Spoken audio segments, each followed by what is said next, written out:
Uno de los errores, entre muchos errores, México. Uno de los errores en la comprensión del proceso penal acusatorio desde la reforma del 2008 hasta hoy ha sido eh, un problema de poder. Me parece que ustedes me han escuchado más de una vez diciendo que el poder ejecutivo en México es demasiado fuerte y lógicamente tenemos que hacer fuerte al poder judicial, al que le corresponde en definitiva, ante un poder ejecutivo que acusa a una persona de delito, que al final haya un juez, un poder judicial fuerte que sepa decir no, que sepa decir esta prueba es ilícita, esta prueba es ilegal, esta prueba es inconstitucional y por tanto no pasa este caso y poner en libertad a las personas. Yo estoy seguro que México, cuando entienda esta realidad, va a lograr más seguridad y más confianza en el poder judicial.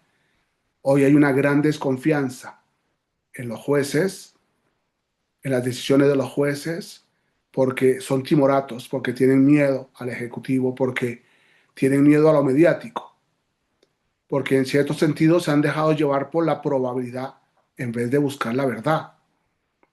Y uno de los temas más serios es el tema del primer respondiente, porque nosotros hemos convertido al primer respondiente en un policía que investiga, no.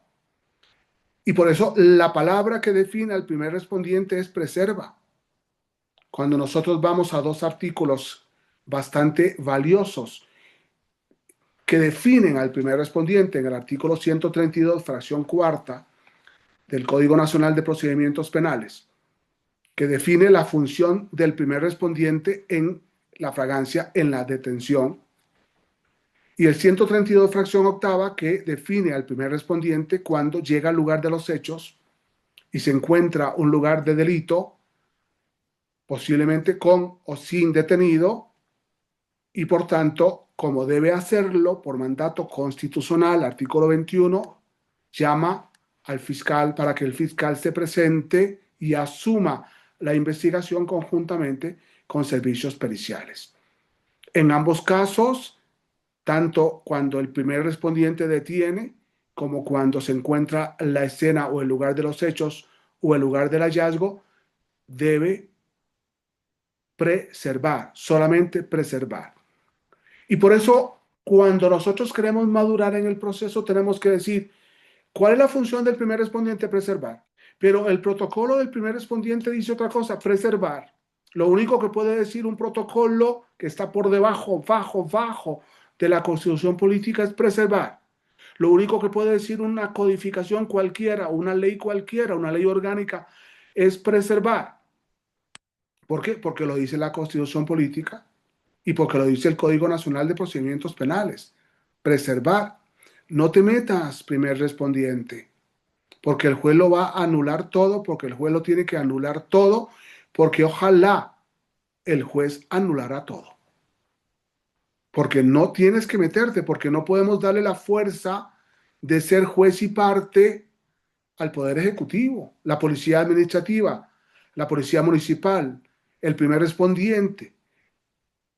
Es casi siempre el Poder Ejecutivo actuando contra una persona que tiene que acudir al juez, a la autoridad del juez, a la autoridad del Poder Judicial y encontrarse con una posición totalmente distinta a la del Poder Ejecutivo.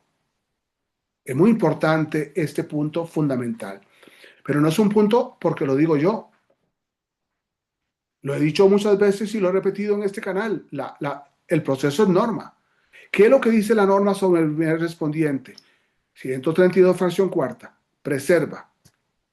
132, fracción octava, preserva.